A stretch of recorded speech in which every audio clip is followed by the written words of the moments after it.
Hi, we're here once again. This is Al Edmondson with Earn My Vote Live. I have a young man that's running for state representative of the 25th District. His name is Dontavius Jarrells. Jarrells, sir. My bad. Jarrells. I'm sorry. Barrels. I apologize, man. Hey, man. Well, first of all, I just want to say thank you for coming out today, man, because, we're doing this series of interviews with candidates that are in our district and as a community liaison and leader, and I speak for a lot of the residents, and we want to really get to know our candidates. You're a new young guy that's new that I've never met. And so in our community, we want to get to know you, man. Absolutely. So we'll start out by just tell us a little bit about you, man. Absolutely. Just first thing, I just want to say thank you for all the work that you're doing and enlightening the community on the candidates and the issues that they believe in. For me, again, my name is Dontavius Jarrells, and I truly believe that a better Ohio starts today. It starts with us. Okay. A little bit about myself. I'm originally from Cleveland, Ohio. So if you know the Huff area in Cleveland, they had the Huff riots in 1966. I'm from that area. Okay. One of the impoverished communities in the state, one of the most impoverished communities in the state. And so I see my fair share of barriers to access and barriers to healthcare, barriers to high quality education. And so growing up, I was fortunate to have a lot of mentors who guided me along to truly transform me into the man that you see today. Okay. I went to Hiram College, majored in political science economics. From there, I also was the first African American to be a Garfield Scholar. Okay. So that afforded me the opportunity to go out and understand the federal system politically. And from there, took my talents to Columbus. Okay. And I worked in the State House as a Legislative Service Commission fellow. And I was two of two African American men to do so. I was 24 students selected out the state to work in the State House. So I understand how to draft bills.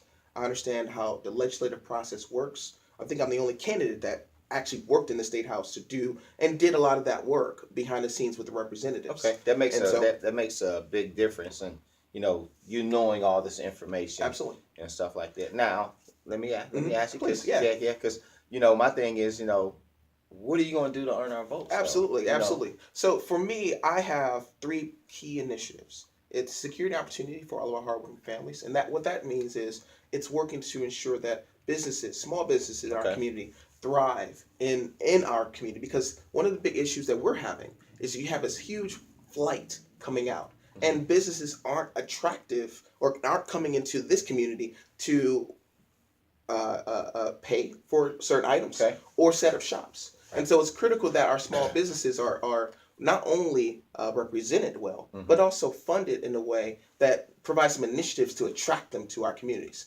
And so that's the first thing. And let me back you up here, real. Let's talk about what about the one thing you're saying, attracting new businesses, but how are you going to be able to help the existing businesses in your district, because a lot of them have been around for a long time. And they still want to be around for a long time, and a lot of them are passing their businesses down to their relatives, sons, daughters, whatever. But we want to make sure, especially like in my neighborhood, that we have a lot of homegrown businesses, and a lot of times we have not had access to a lack of funding, or even if there was an opportunity, we were not able to go and try and apply for funding, because we're making we're making the money, then we got to pay bills, we got to pay family, got to pay a house, and then you don't have enough money to go out and get loans to expand. So it's very, very difficult, because, we do things with the city of Columbus here with the NCR areas, and a lot of our businesses don't even have enough to have matching dollars. So how can you help us there? And, not in this district, but it obtains to all the districts. All districts, absolutely. Absolutely. For me, a couple of things.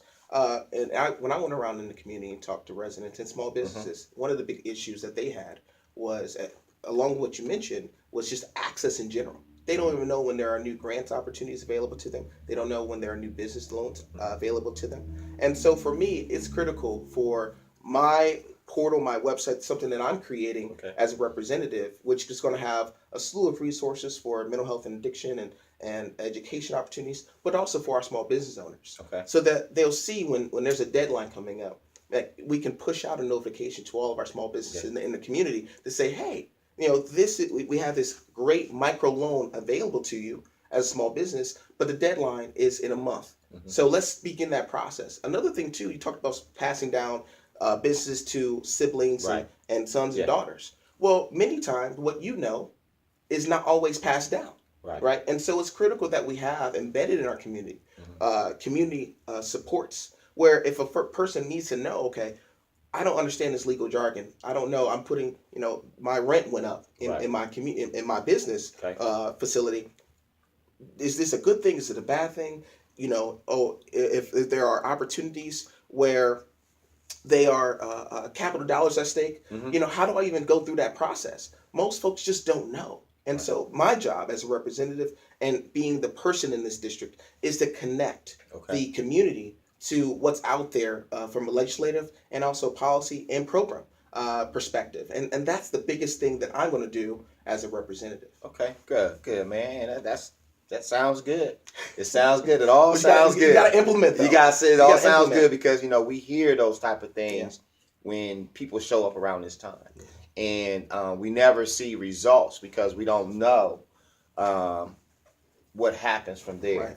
And I think it's so important that if you are elected, that you'll be able to communicate everything that you're doing to your district, which is our community. Absolutely. So tell me, a little bit more about what you plan to do to help.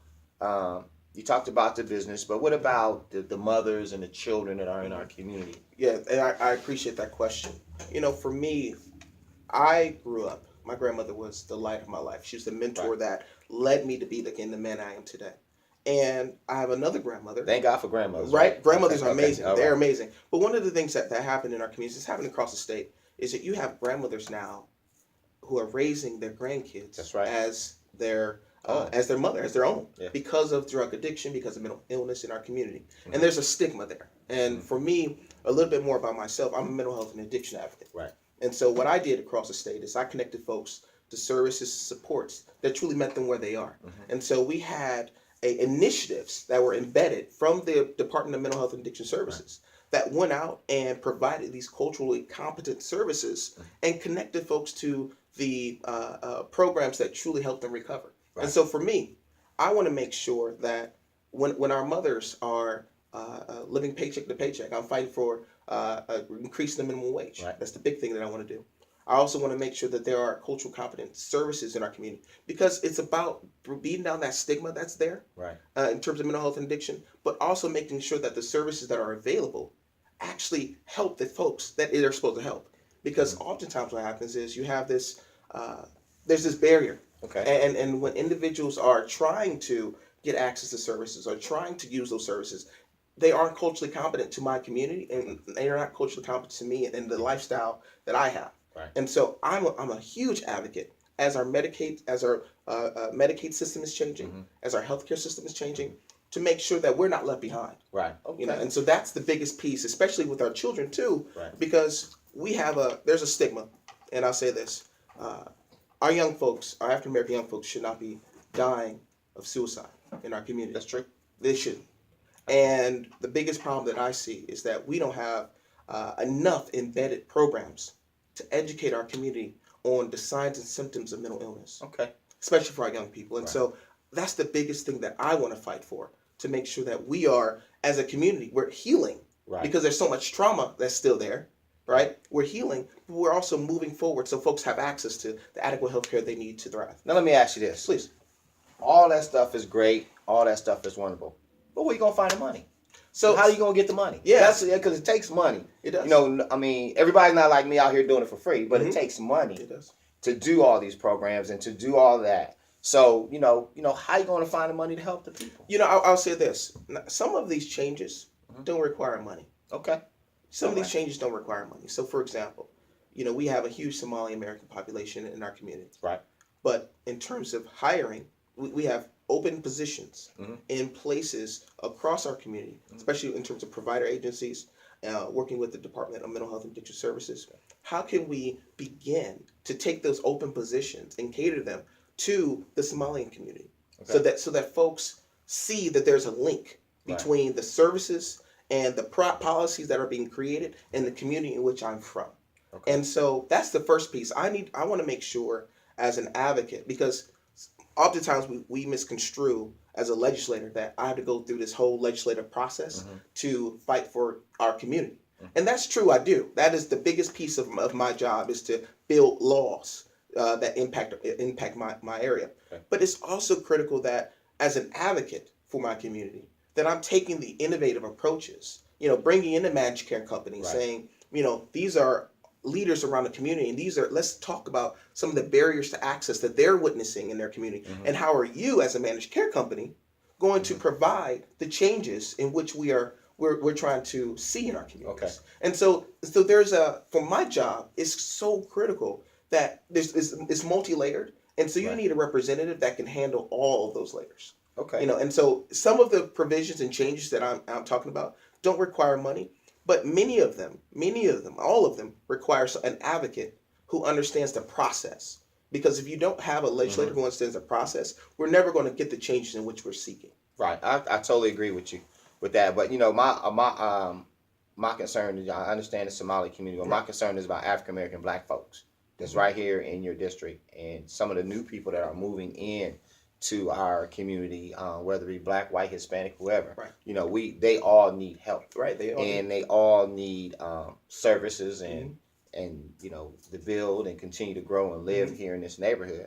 So how accessible are you going to be if someone needs to come and talk to you or have a problem? Yeah. That you might say something, and I understand you can't get it done right away. Okay, and people have to be patient. But how accessible are you going to be to the people that you serve? Well, I'm the president of the Ohio Young Black Democrats. Well, tell me about. I don't know nothing about the Ohio Black Democrats. You the first Ohio Black Democrat I met. Really? Yeah, that's right. Tell me something about some Ohio Black Democrats. So, what is all about? And this fits perfectly into the work that you're doing. Okay. Because as president of Ohio Young Black Democrats, we are an organization that is empowering, engaging, and exciting our young Black community folks, residents, to understand the political process. Because most of the biggest barrier to access is not knowing who to call when I'm having a problem. Okay. Right? Or not knowing how to advocate for my issues to a representative or to a council member or to a senator. And so for me, we're breaking down those walls. Another piece too that's so critical, and this is something that you're touching on through earn my vote, is most individuals who are voting today don't understand the policies and the issues in which each candidate represents. They don't. Right? And so when you're voting blindly, and I say that in a respectful way, because you don't know, there's not always these avenues to have these conversations. Right. We're picking people who may not care about our issues. That's true. Right? And then we're wondering why we're not seeing the progress that we need to see for our communities to flourish.